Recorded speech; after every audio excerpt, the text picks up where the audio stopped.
पिछले शुक्रवार को शेयर मार्केट में भयंकर गिरावट आई महोदय। हम सभी लोग चिंतित हैं कि ये हमारा हश्र क्यों हुआ और भविष्य में भारतीय शेयर मार्केट, भारतीय इकोनॉमी, भारत में बेरोजगारी क्या और बढ़ती चली जाएगी, ये चिंता है।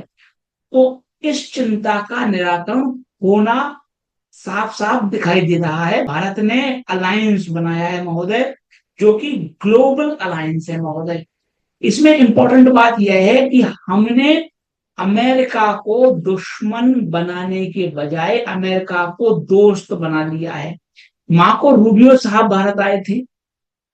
उस यात्रा के दौरान इंडिया यूएस अलायंस बन रहा है, जिसमें हम next generation technologies, AI chips, photonics, quantum में कोलैबोरेट करेंगे।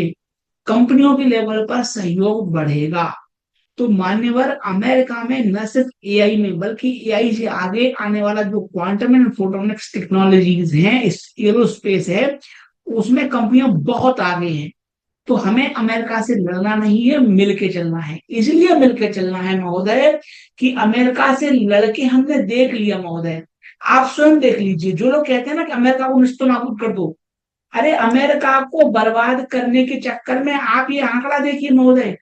सिर्फ एक दिन में 29 ऑफ मई 20,000 करोड़ की बिकवाली आई है। It is highest ever.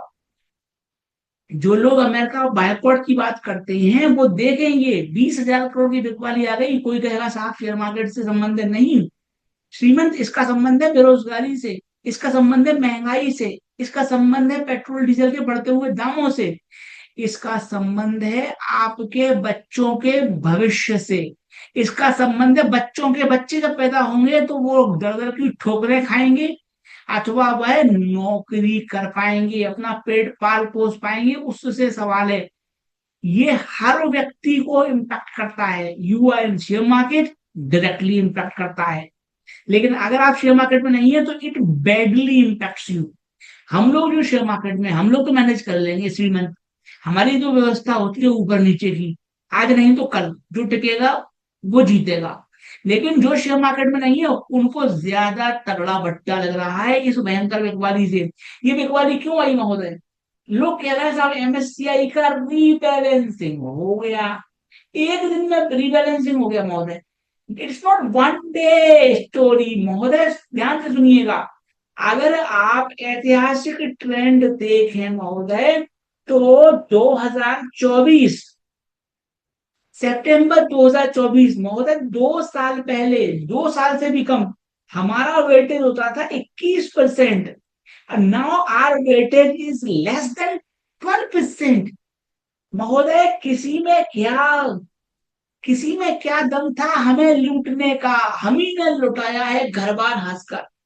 21% से हमारा वेटेज घट के 11% आ गया महोदय 2 वर्षों में। परिणाम स्वरूप भारतीय कंपनियां ग्रो नहीं कर रही हैं, भारतीय कंपनियां नई फैक्ट्रियां नहीं लगा रही हैं, भारतीय कंपनियां भारत के बजाय विदेश में निवेश कर रही है, क्योंकि एमएससीआई, मॉर्गन स्टैनले के इंडेक्स में भारत का वेटेज लगातार कम होता जा रहा है। तो रीबैलेंसिंग तो हर महीने होती है महोदय, हर 3 महीने में होती है, लेकिन नेट नेट हमारा जो वेट है वो घट रहा है। और मान्यवर, जो हम जैसे एनालिस्ट होते हैं वो तो मार्केट में फंडामेंटल एनालिसिस कर लेंगे, लेकिन कई सारे जो अदर फंड हाउसेज हैं वो स्टॉक स्पेसिफिक व्यू नहीं बनाते। वो कहते हैं साहब एमएससीआई के इंडेक्स में इंडिया का वेटेज कितना है, बस उतना पैसा देना है। एमएससीआई के इंडेक्स में जो शेयर्स हैं भारत के, उनमें ऑटोमेटिक पैसा आता है। तो जैसे आप निफ्टी बीज में निवेश करते हो, आप जैसे आईटी बीज में निवेश करते हो, जूनियर बीज में निवेश करते हो, म्यूचुअल फंड में निवेश करते हो, वैसे ही इंडेक्स है एमएससीआई का। You may hate America as much as you want to curse America, please go ahead do it. You want to say death to America, please go ahead do it. But world will continue to follow MSCI. Morgan Stanley को face करेगा। आज Morgan Stanley में भारत का weightage कम हो गया and it is a consistent trend. अगर जो लोग ये कह रहे हैं सिर्फ आज की समस्या है, you are missing bigger picture. आप पिक्चर मिस कर रहे हो महोदय। ये ट्रेंड है, 2 वर्षों में हमारा लगातार घटता चला जा रहा है, घटता चला जा रहा है। इस प्रकार से हम गिरते चले गए, 21% से गिर के हम भैया 11% पे आ गए महोदय। और उसके सामने किसका बढ़ा?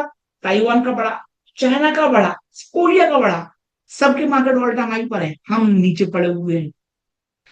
It's not due to AI alone. It's due to taxation. It's due to retrospective taxation. आपकी सेवा में महोदय मैंने कई बार निवेदन किया है। अगेन जब हम ये प्रॉब्लम बता रहे हैं महोदय, तो मैं आपको तैयार कर रहा हूं मान्यवर कि ये समस्याएं लाइलाज बीमारी नहीं है। कोई हमें एड्स नहीं हुआ है भारत को, ये समस्याएं सॉल्व नहीं हो सकती। ये भारत को कोई ऐसी बीमारी नहीं है जो सॉल्व नहीं हो सकती। It can be fixed tomorrow, कल ये फिक्स हो सकती है, एक दिन में, एक दिन भी नहीं, एक सेकंड में ये प्रॉब्लम फिक्स हो सकती हैं। How to fix? There is something called retrospective taxation. मैंने आपकी सेवा में कितना कहा है, रेट्रोस्पेक्टिव टैक्सेशन हटाइए आप, विंडफॉल टैक्सेशन हटाइए आप, कैपिटल गेन्स टैक्सेस हटाइए आप। भैया विदेशी निवेशक मोदी जी के आगे मुजरा करेंगे रोज। ये जो 20-20 हजार करोड़ की बिकवाली आ रही है महोदय, ये कोई ऐसा नहीं है कि सब अरे ये नत्तू करी। इट इज 2.5 और $2 billion selling in a day.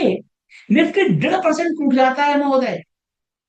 और कोई लगा ले रिटेल है, रिटेल ने बचा लिया। अरे रिटेल ने 16,000 करोड़ का माल उठाया, एफआईआई ने बेच दिया 20,000 करोड़ का माल, तो मार्केट नीचे चला गया ना।